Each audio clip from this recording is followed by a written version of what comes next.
Saudara-saudara sekalian, jumpa lagi kita dalam sharing terkait dengan edutainment. Nah, pada hari ini saya akan fokus pada bagaimana caranya kita membuat atau memproduce ya, atau mengembangkan ya tantangan-tantangan yang kreatif dan inovatif sebagai bagian dari pembelajaran agar peserta didik itu merasa gembira belajar ya. Seperti halnya dulu kita bicara mengenai gamification. Ya, karena dalam edutainment itu yang penting adalah gembira mengasihkan ya. Nah, saya beri nama adalah Producing Innovative and Creative Challenge ya, bagaimana membuat tantangan yang mengasihkan. Harapannya bahwa di akhir dari sesi ini Anda semua bisa menjelaskan model-model evaluasi yang dipakai, dan khusus saya membuat sebuah metodologi sendiri yang saya beri nama RAFTE ya. RAFTE itu nanti mungkin bisa dipakai sebagai baseline dalam mengembangkan model pembelajaran yang menarik, begitu ya. Nah, saudara-saudara sekalian, setiap pembelajaran itu kan memiliki tujuan ya, dan cara mengevaluasi sesuai dengan metode yang ada. Nah, biasanya kalau kita mengevaluasi kan pakai apa sih? Pakai latihan, tugas, kuis, ujian gitu ya. Kadang-kadang juga metode pembelajarannya kita bikin menarik, pakai diskusi, role play, studi kasus, yang intinya melibatkan banyak siswa. Jadi istilahnya pendidik atau guru atau dosen jangan terlalu banyak bicara gitu ya, biarkan siswa yang lebih banyak aktif berinteraksi, sharing dengan sesama mereka dan dengan kita sebagai pendidik. Nah, bagaimana sih konsepnya? Menurut saya yang penting ada dua pendekatan yang biasa dipakai. Kita berikan sesuatu yang menantang tapi mengasihkan ya. Biasanya yang menantang itu tidak mengasihkan atau tidak menyenangkan ya. Ada terlalu sulit atau tidak asik lah gitu ya. Atau menyenangkan dan menantang sekaligus. Ya, kalau sudah menyenangkan orang senang, kita tantang untuk go a little bit further gitu. Nah, atribut menantang itu sesuatu dikatakan menantang apabila yang kita pelajari itu levelnya sudah level mengevaluasi, menganalisis, mengkreasi gitu ya. Karena kalau udah levelnya level-level membuat sesuatu, berkreasi sesuatu, itu setiap orang kan bisa beda-beda. Nah, peserta didik itu kalau diberikan kepercayaan untuk mengeksplorasi ya, atau untuk memperlihatkan kemampuannya, itu kalau diberikan kesempatan mereka akan senang sekali dibandingkan yang sifatnya dogmatis harus begini, tidak boleh begini, yang sering diberikan oleh guru atau dosen. Sementara dikatakan menyenangkan apabila ketika menjalankan atribut yang menantang tadi, mereka merasa asik, menghibur, dan semangat. Asik tuh biasanya sampai lupa waktu, lupa makan gitu ya. Menghibur tuh karena senang gitu ya, jadi sehingga ingin berkali-kali. Dan semangat adalah passionnya ada.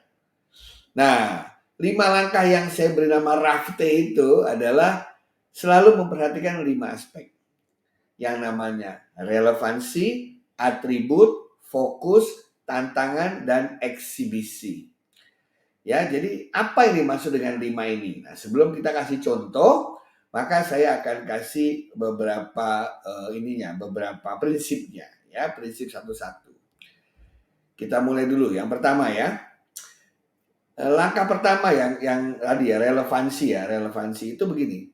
Jangan mengajarkan topik bahasan atau konsep sesuatu yang tidak relevan dengan kehidupan peserta didik itu. Ya. Jadi kadang-kadang kita tuh belajar sesuatu yang peserta didik sendiri nggak tahu itu apa sih. Ya. Misalnya dulu pernah ada kasus di mana peserta didik di Papua suruh belajar sesuatu yang terkait dengan kereta api misalnya. Di sana tidak ada kereta api. Atau orang Jakarta disuruh memikirkan masalah hutan gitu ya. Nggak sedikit hutan di Jakarta, nggak ada mungkin ya, ada hutan perkotaan.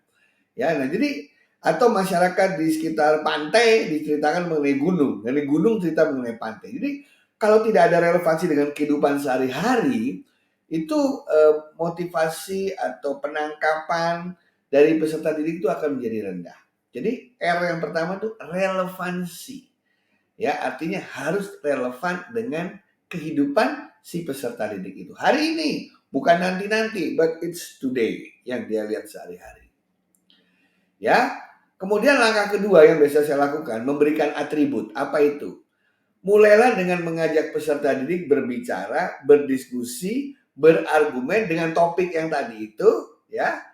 Dan kita dengarkan mereka, kira-kira aspek apa sih yang paling ramai sedang dibicarakan. Jadi misalnya mereka yang hidup di pegunungan, apa yang lagi ramai sekarang? Atribut dari pegunungan itu apa? Misalnya baru saja terjadi gunung yang volcano yang gunung yang meletus misalnya, ya, yang mengeluarkan lava, awan panas dan lain sebagainya. Itu atributnya adalah terkait dengan bencana alam.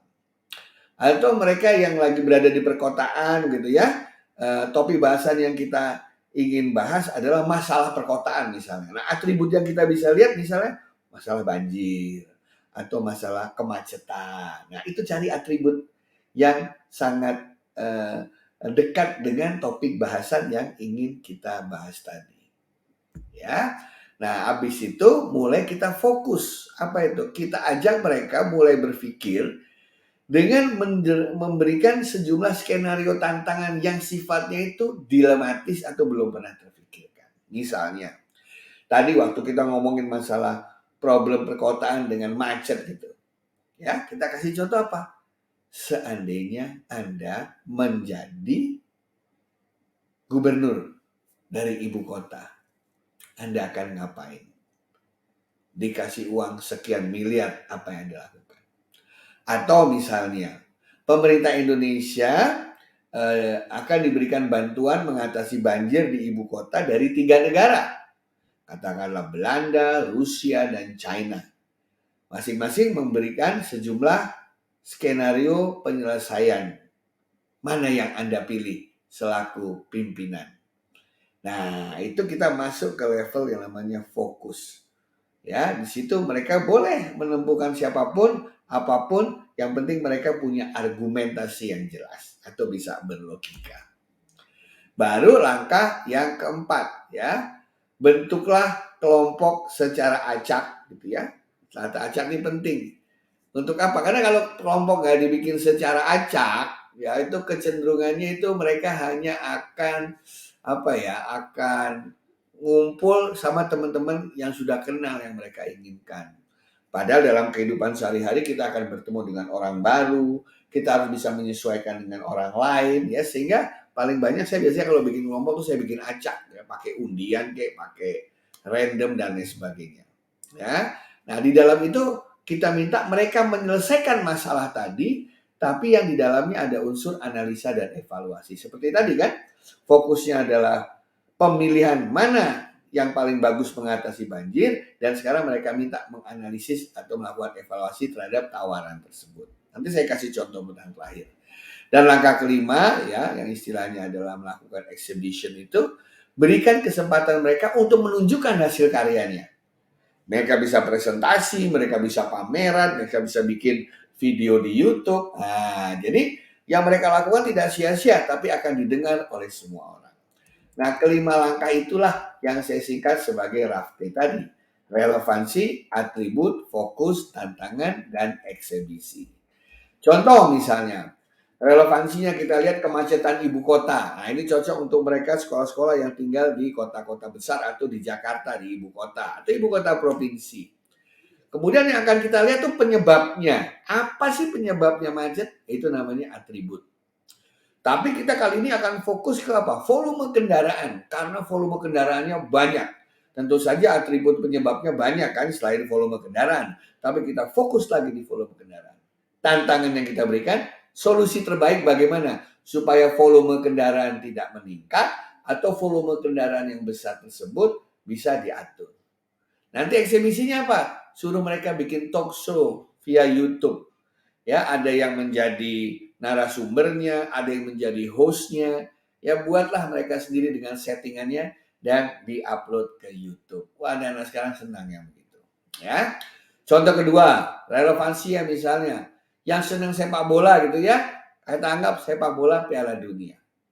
Atributnya yang kita lihat adalah negara terbaik, sepak bola terbaik. Dan kita fokus pada apa? Pasti mereka terbaik itu karena rekrutmen pemainnya bagus.